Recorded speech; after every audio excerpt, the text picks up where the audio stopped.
Vamos a empezar el segundo video de equilibrio químico. Solo como referencia, acá ven una imagen donde se ve las relaciones entre las constantes de equilibrio Kt y el cociente de reacción Q. Si bien es esquemática y muy básica, ayuda a ver el sentido en el cual se va a expresar una reacción ante distintos valores del cociente de reacción.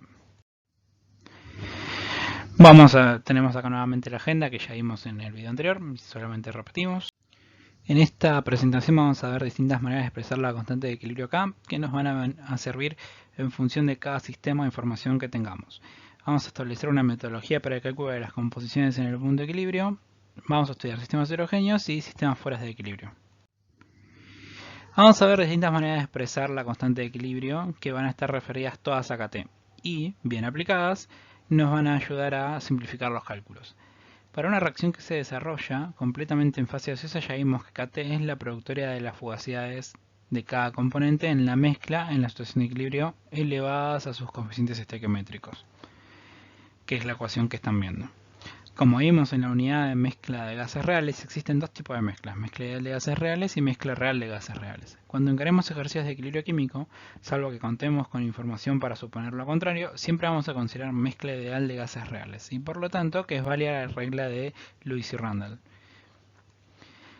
Partiendo de esta suposición, podemos reemplazar en la expresión de la constante termodinámica de equilibrio las fugacidades por la presión parcial de cada componente en el equilibrio por el coeficiente de fugacidad calculado como si estuviese puro. Si separamos las presiones parciales de los coeficientes de fugacidad, podemos definir dos nuevos parámetros. Uno ya lo conocemos de química general, que es la productoria de las presiones parciales en el equilibrio elevadas a sus coeficientes estequiométricos, la constante de equilibrio Kp. El otro es la productoria de coeficientes de fugacidad elevados a los nu sub i, o sea, los coeficientes estequiométricos de la reacción, que llamaremos Jφ.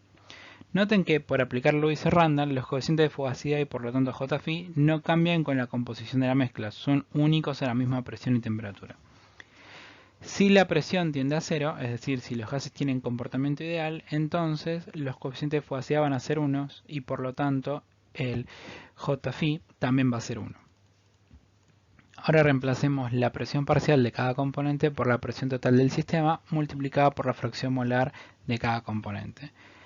Podemos escribir una nueva constante de equilibrio que vamos a llamar Kx, que va a estar en función de las fracciones molares, y notemos que para establecer la igualdad con Kt nos queda en la ecuación la presión total del sistema sobre P daga elevado al parámetro delta nu, el cual corresponde a la sumatoria de los nu sub i de la reacción. Note que si delta nu es igual a 0, Kp es igual a Kx. Es decir, en una reacción que genere los mismos gases que se consumen, o los mismos moles de gases que se consumen, Kp va a ser igual a Kx. Y por lo tanto, Kt es igual a Kx por Jφ. Todas estas simplificaciones, gases ideales y delta nu igual a 0, son válidas siempre y cuando aplique a cada sistema que se esté estudiando. Recomendamos que siempre se parta desde la primera definición de Kt y de ahí ir simplificando o cambiando de constante según corresponda. Veamos lo que hicimos recién, pero con un ejemplo genérico. Tenemos la reacción A más B que da C. La constante de equilibrio termodinámica se escribe como sigue: la fugacidad de cada componente sobre P daga elevado al coeficiente estequiométrico. En esta ecuación la escribimos completa con todas las P daga que corresponden, pero para no entorpecer la diapositiva no vamos a incluir las P dagas en el desarrollo que sigue. Sin embargo, no hay que olvidar de P daga porque es lo que hace de que las constantes de equilibrio sean adimensionales. Si no, si el delta nu no es 0, me quedaría una dimensión de presiones en algún lado, lo cual no es correcto. Entonces, si consideramos que es una mezcla ideal de gases reales, podemos reemplazar la fugacidad por la presión parcial de C por su coeficiente de fugacidad como si estuviese puro a la presión total. Lo mismo con A y con B. Separando las presiones parciales y los coeficientes de fugacidad, ya vemos que nos queda que Kt es igual a Kp por Jφ. Notemos que para el caso de que sea comportamiento ideal, P tendiendo a 0, los coeficientes de fugacidad son 1 y nos queda que Kt y Kp coinciden numéricamente. Si reemplazamos cada presión parcial por la fracción molar multiplicada a la presión total del sistema, y finalmente separamos las fracciones molares de las presiones totales, nos queda la expresión final donde Kt es igual a Kx por P sobre P daga elevado a la delta nu por Jφ.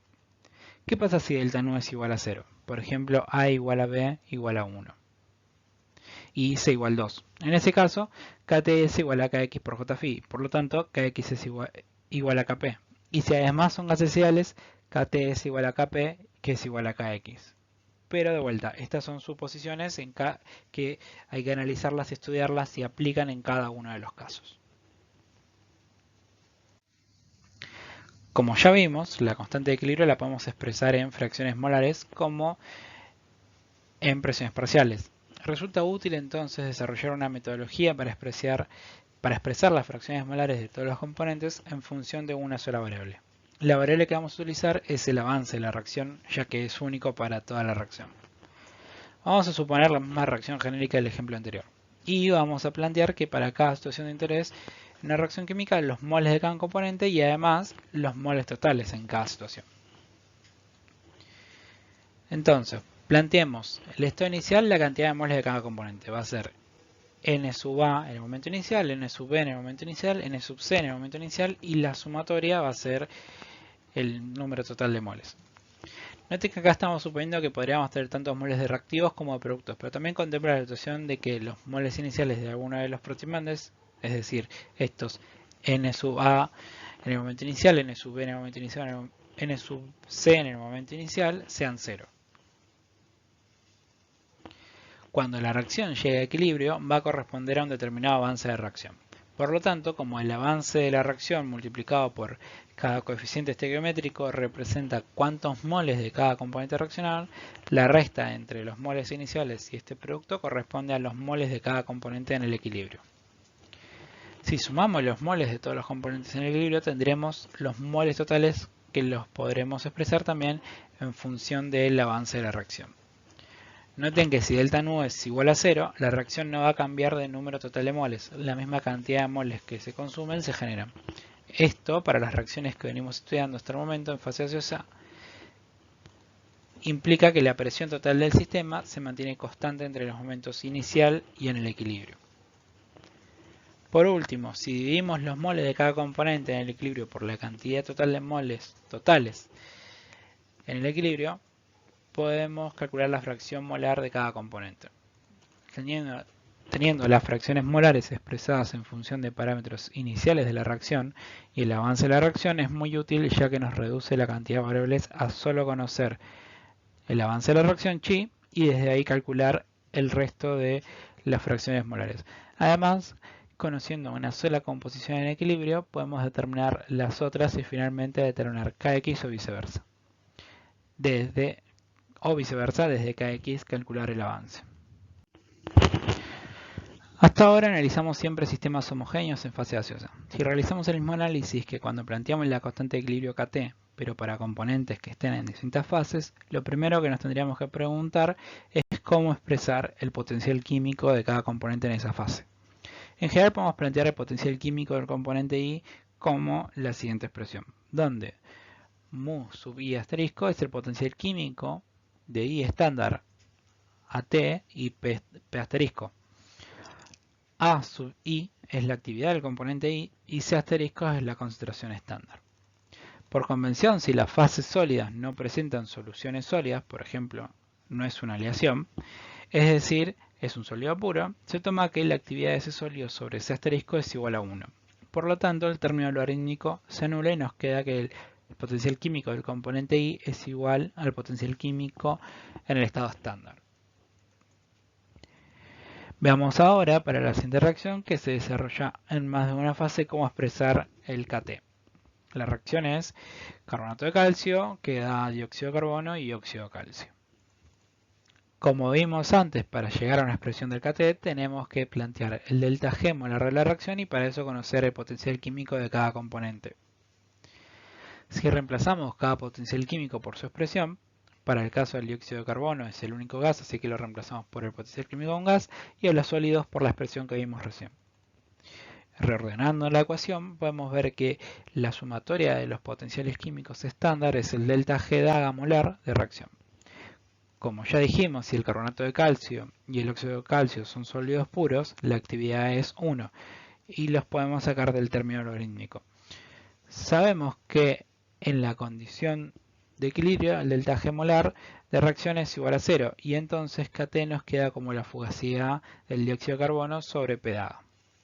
Si bien vemos que en la expresión de la constante termodinámica de equilibrio Kt no aparecen las actividades ni del carbonato de calcio ni del óxido de calcio, el Kt siempre va a seguir siendo igual al menos delta G molar de reacción sobre RT, E a la menos delta G de reacción molar sobre RT. Y ese delta G incluye el potencial químico estándar de todos los componentes que intervienen en la reacción. ¿Qué implica esto? Para que se desarrolle la reacción, los sólidos tienen que estar presentes, pero las variaciones que se den en la cantidad de los mismos no van a afectar al avance de la reacción siempre y cuando sigan presentes. Si los sólidos forman una solución sólida, ya no podemos decir que son puros ni que la actividad sea 1. En ese caso podríamos plantear una fracción molar para cada componente e incluir el avance de la reacción en la ecuación del Kt. El detalle de esta situación está en los anexos del apunte teórico.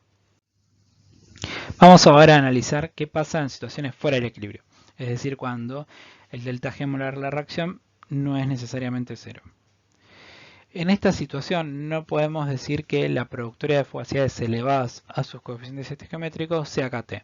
A esta productoria la vamos a llamar Q, cociente de reacción, y la expresión del delta G es más general usando Q porque además contempla el caso del equilibrio. Analicemos el mismo gráfico que vimos en el primer video de equilibrio químico, de cómo cambia la energía libre de Gibbs en función del avance de la reacción, y vamos a ver distintos puntos de interés. Primero la situación que ya conocemos, el equilibrio. En esta condición se da cuando el delta G de reacción es nulo. En este punto la derivada de la energía libre de Gibbs con respecto al avance de la reacción tiene que ser 0 y por lo tanto el cociente de reacción Q tiene que ser igual a Kt.